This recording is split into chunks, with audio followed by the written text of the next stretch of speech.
দিন 2 দিন 3 দিন 4 দিন 5 দিন 6 দিন এইভাবে যখন বান্দা কাঁদে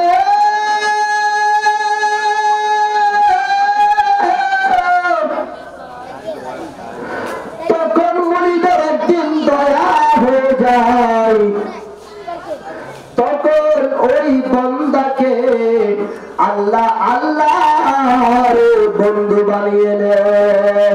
আল্লাহু আকবার। আর চিৎকার মারে আওয়াজ হলো আল্লাহু আকবার। যখন ওই বান্দাকে যখন আল্লাহ বান্দা বানিয়ে নেয়, যখন আল্লাহ বন্ধু বানিয়ে নেয়, আমার দয়াল নবী যখন ওই বান্দার দরুদ মুস্তাফা মিলাদ কিয়াম দরুদ সালাম যখন কবুল করে নেয়, তখন ওই বান্দার দুনিয়ার জমিনের মধ্যে সাধারণ বান্দা থাকে না।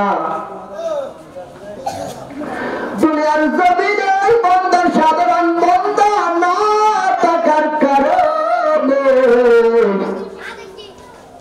ওই বান্দার হাত যখন মুরিদের দরবারে উঁচু করে দেয়, ওই বান্দার হাত কবুল করে নাই। ওই বান্দা যখন নামাজের সিজদা লাগাতে, তখন ওই বান্দার সিজদা আল্লাহর দরবারে আল্লাহ কবুল করে নাই। রুকু যখন কবুল হয়ে গেল, সিজদা যখন কবুল হয়ে গেল, ওই বান্দার উযু যখন কবুল হয়ে গেল, নামাজ যখন কবুল হয়ে গেল,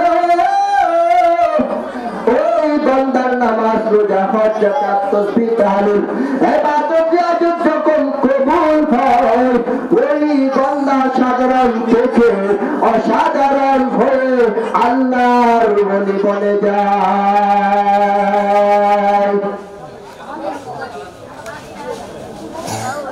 যার কারণে সুন্নি মুসলমানরা আমরা কিচ্ছু করতে না পারলেও নবীর প্রেমে মিলাদ কিয়াম করি।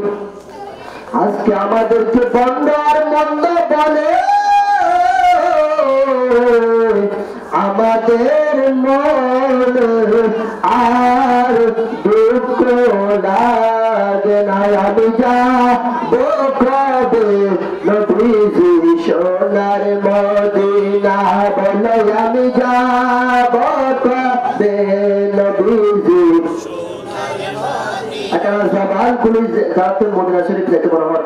আমি এই নাতে রাসূল লেখার পর অনেকদিন পরে আমার তকদিরের মধ্যে মদিনার জিয়ারত নসিব হয়ে গেল।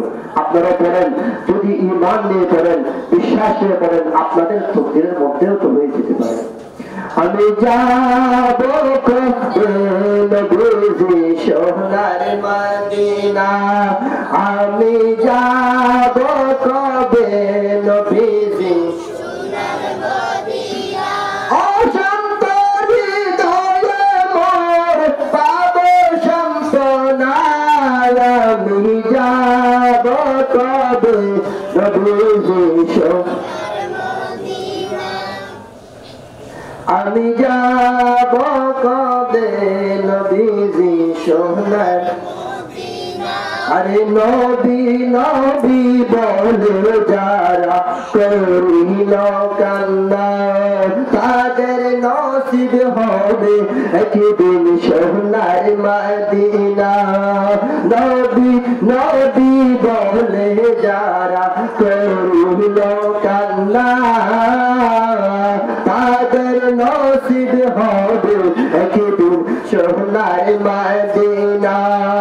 অশান্ত হৃদয়ে মোর, অশান্ত হৃদয়ে মোর পাবো সান্ত্বনা, আমি যাবো কবে নবীজি সোনার। নারে তাকবীর, নারে